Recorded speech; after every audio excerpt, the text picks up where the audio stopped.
everyone! Welcome back to Study Hub sa ating mga kaskwela at kalingkod. Kayo po ang Learning Warriors in the New Normal. For today's video, pag-uusapan po natin and I'm going to share with you the top 3 teaching techniques the world needs today. This is because we are able to compare ano yung guro noon at ngayon, sino yung mga kabataan noon at ngayon, anong uri ng mga mag-aaral meron tayo ngayon. Okay? Regardless of the negative comments or nakukumpara man yung mga kabataan ngayon, still at the end of the day, alam natin bilang guro, wala tayong ibang goal kundi matulungan yung mga bata.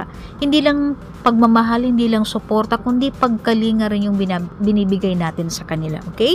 So, this teaching techniques is based from real life teaching experiences, based from my reflections, and almost 8 years na rin tayo sa service. So, kung ngayon, ito yung uri ng mga mag-aaral meron tayo, ano yung magagawa natin? Ano yung magagawa mo?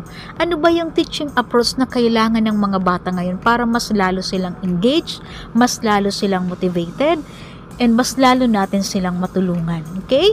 So, before we continue, please join me in a prayer. Dear Lord, we thank you for this new day. Lead us always, inspire us, and protect us. We ask all this in Jesus' name. Amen.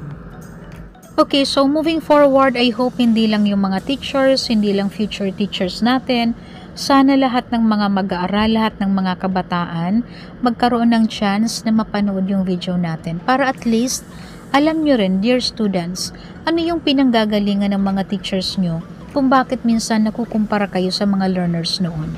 Okay, most likely, yung mga teachers nyo ngayon, sila yung mga estudyante noon, na alam nila yung makalumang estilo ng pagtuturo, alam nila yung makalumang estilo ng pag-aaral, sila yung nakatanggap ng mga uri ng disiplina noon, na kung saan, kahit minsan napapagbuhatan ng kamay, positibo yung epekto noon. Okay? It was appreciated kasi naging disiplinado sila. Okay? And, once again, these are teaching techniques to solve or to address the needs of the learners today. Okay? And we have to embrace also yung katotohanan, teachers, na sa ngayon nasa harap natin yung mga kabataan na minsan mas interested sila sa kung ano yung trending. Pero minsan sa lesson, magre-review sa aralin, hindi sila makasagot minsan. Hindi natin nila lahat kasi meron naman talaga tayong mga estudyante na magagaling, and lahat kayo, for us teachers, lahat ng mga mag-aaral ay special para sa amin. Kasi bukod sa pagkalinga, bukod sa pagmamahal, bukod sa pagtuturo, suporta sa inyo, nandyan yung mga teachers nyo. Kaya nga lang minsan, kung kayo ay pinapangaralan, parang baliwala lamang. Minsan, nais lamang ng teacher nyo na magkaroon kayo ng disiplina, kaya kayo ay napapagsabihan, pero parang sila pa yung masama. Diba? Kailangan yung maunawaan, dear students, na sa panahon ngayon, parang ang hirap na magbigay talaga ng grades na kung ano yung deserve nyo. Kung 75 man yan, or minsan mas mababa. Kasi ngayon, kahit minsan bigyan mo na ng 90 or 92, halos minsan sa ibang mag-aaral kulang pa rin. Okay? Minsan, bigyan mo ng 75 or mababang grades. Ang tanong niyan, what have you done as a teacher? Although alam mo naman sa sarili mo, napakarami ng considerations, napakarami ng times na sinabihan mo yung bata, mag-submit ka nito, gawin mo to, nasaan yung notebook, kung may lecture ka man lang. Okay? As a teacher, nandyan lagi yung pangunawa. Okay? Nandyan lagi yung going beyond the rules, going beyond the policy. Diba? Kahit yan yung standard mo, kahit yan yung rubrics mo, always pinapairal ng teacher yung pagkakaroon niya ng puso. Diba? Yung pagmamahal sa inyo. Alright? Kaya nga lang kayo bilang estudyante, maunawaan nyo rin yung kahalagahan ng oras, tamang pagsasubmit niyan ng mga projects nyo kung meron man. At the same time, maunawaan nyo rin na yung sinasabi nating quality education, hindi lamang yan responsibilidad ng isang guro. Yung mga teachers, yes, they are accountable to teach. They need to deliver the curriculum. What are the most essential competencies? Kailangan mong ituro yan. Pero remember, dear students, you are also responsible for your own learning. Paano yung mga sitwasyon na minsan hindi ka pumapasok? Diba? Kahit excuse ka naman, kinukonsider ka pa rin. Paano yung mga times na mayroon talaga at hindi maiiwasan yung cutting class? Diba? Paano yung time na minsan mas gusto mong matulog sa loob ng classroom? Inuunawa ka na lamang ng teacher mo kasi kung talagang inaantok ka at sobrang puyat ka, paano ka matututo sa ganyan? Okay? So, lahat ng sinasabi ni teacher, ni ma'am, ni sir, para yan sa kabutihan mo. Okay? Para yan sa'yo. Walang sasabihin sa'yo or i-advise sa'yo si ma'am, si sir, para sa ikasasama ninyo. Okay? Sa loob ng klase ngayon, hindi na applicable yung all eyes, all ears on me. Class, may I have your attention? Kasi meron dyan na talagang magsasalita anytime. Meron dyan pupunta kung saan. Diba?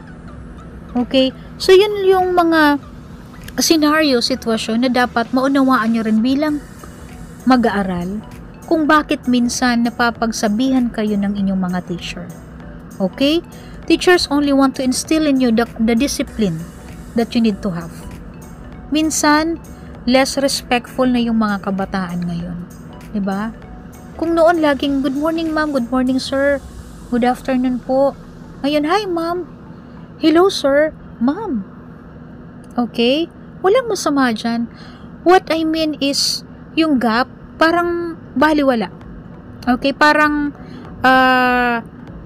ano na lang, yung level niyo as a teacher and student, parang the same na lang. At least you have to understand, you have to know your boundaries, your limit as a student to your teacher. Okay? Moving forward, once again, we have 3 techniques na isi-share ko po sa inyo. And this is based from my real life teaching experiences kasi almost 8 years na rin tayo sa service. Ito yung mga realizations. And upon knowing na ito yung kind of learners na meron tayo today, so we have to act immediately, diba? We have to strategize. Ano yung tamang technique para magkaroon tayo ng connection sa kanila? Para mas maunawaan natin sila, para mag-jive yung connection, para mas parang conducive learning environment, positive relationship with them. Okay? So again, we have 3. First is the bite-size learning or the bite-size content. Next is the humble and happy learning approach. And the next one is the 15-minute magic. Okay? So, yung unang technique is the bite-size idea or bite-size learning. Nugget-size information, breaking down of concepts into smaller and comprehensive one. Okay? So, ano yung importance of bite-size learning? Improve engagement, easily absorbed and understood, and increase retention. Okay. So, mapapansin natin, di ba? Magbigay tayo ng isang lesson or isang aralin. Sa isang aralin, yung isang topic may mga subtopics. But then, hindi lahat yan maa-absorb nila.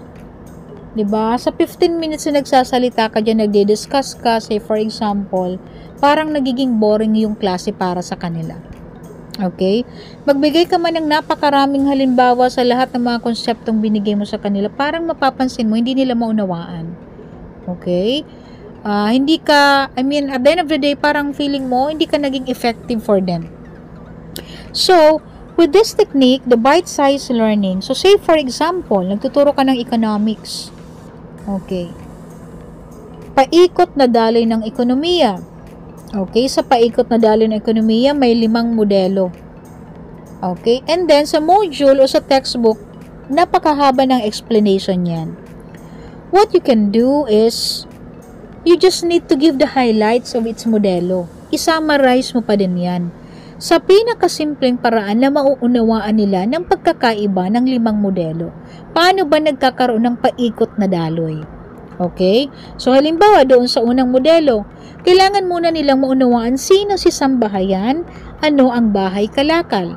Kasi kapag unang modelo, sinasabi na ito yung pinakasimpleng ekonomiya at si sambahayan at bahay kalakal ay iisa lamang. And then you explain, pagdating sa ikalawang modelo class, magkaiba na sila. Okay, walang kakayahan gumawa ng ganyan. And then, and so on and so forth. Sa ikatlong modelo, nandyan na yung participation or, yes, participation ng pang-ekonomikong gawain ni financial market. Nandyan na yung mga bangko and all. Ikaapat, nandyan na yung pamahalaan kasi kailangan na magbayad ng buwis. Sa ikalimang modelo naman, ito na yung pakikipag-ugnayan sa mga dayuhan. Okay? What I mean is, at least, simple sentences, okay, giving just the highlights na mauunawaan nila ano yung pagkakaiba niyan. Another example sa English. Diba? Say for example, yung topic mo is subject and predicate. Okay? At least yung goal mo for that day is for them to understand the difference between subject and predicate. Okay? So, syempre, sa mga activities mo, ibibigay mo lamang ano yung kahulugan ng subject. Okay, it is something that tells what, it is part of the sentence that tells what the sentence is about, diba? And then yung predicate naman, it is the part of the sentence which says something about the subject.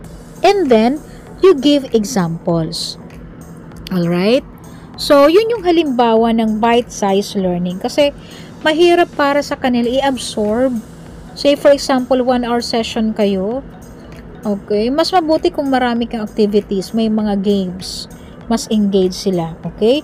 E paano kung lesser yung activity that time? Paano kung yung buong oras pala talagang more on lectures? Okay? So at least, again, bite-size learning. Okay, I just want to add, using this bite-size content or learning technique, using manageable content, naiiwasan yung pagiging boring ng klase and overwhelming lessons. Okay? And also, at least we have to know the simple process if we are using this technique. Okay, sa bite-sized learning approach, of course, we have the objective. At least we know ano ba yung target mo for that day. Ano ba yung outcome na gusto mong ma-achieve ng mga bata for that day. And then, breaking down of lesson content. Of course, dyan gagawa ka ng mga activities. Say for example, balikan natin yung halimbawa ng lesson na subject and predicate. Okay, dito sa breaking down of lesson content, say for example, meron kang activity. Write the subject in the following sentences or pwedeng matching type or match the subjects with their predicates from column A to column B. Okay, so isang assessment po na yan. And then, next process is reinforce learning. So, pwedeng games, diba? So, sa halimbawa natin, kung nag-matching type ka doon sa breaking down of lesson content, so dito sa sunod, reinforcement of learning, pwede kang fill in the blanks. Write the subjects in the following sentences. And then, the last process is evaluate effectiveness. Okay? Achieve ba yung desired outcome mo for that day? Okay? Okay, happy and humble learning na kung saan ito daw po ay yung most important aspect of effective teaching. Diba? Magiging effective ka lang kung joyful learning yung nagaganap. Kung chillax ka lang. Diba? Kasi minsan stress na stress ka na. Sobrang galit meron ka dyan, kare-remind. Pero sila parang baliwala lang, diba? Nakangiti lang, nakasmile lang. Okay? So be it. Diba? Baka minsan kailangan mo rin i-remind yung sarili mo. Baka nasusobrahan ka rin kaka-remind sa kanila, kakasabi. Baka kailangan mo rin, you need to take a pause and interact with them in a more joyful manner. Okay? And also, happy learning daw, yun nga po, delightful ways of interactions, giving them the freedom to choose a topic. Baka lang minsan naboboring sila.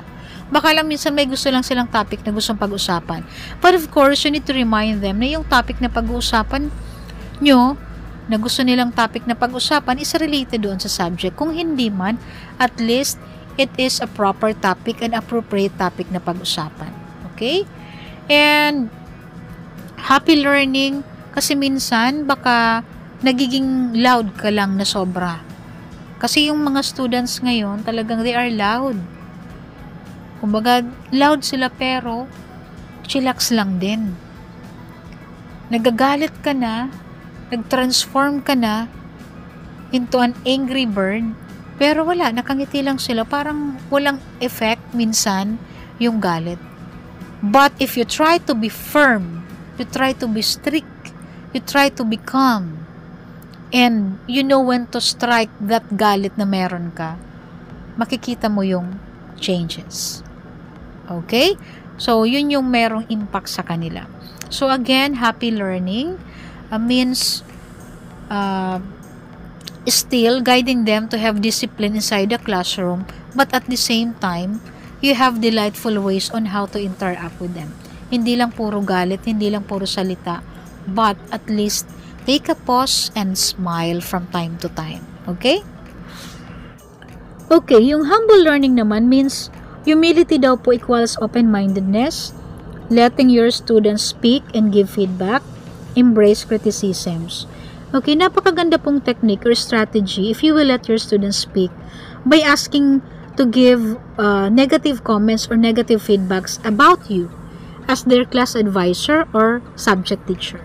Okay, you can let them write in a 1/8 sheet of paper or 1/4 sheet of paper. Pwede nilang isulat yung pangalan nila or kahit hindi.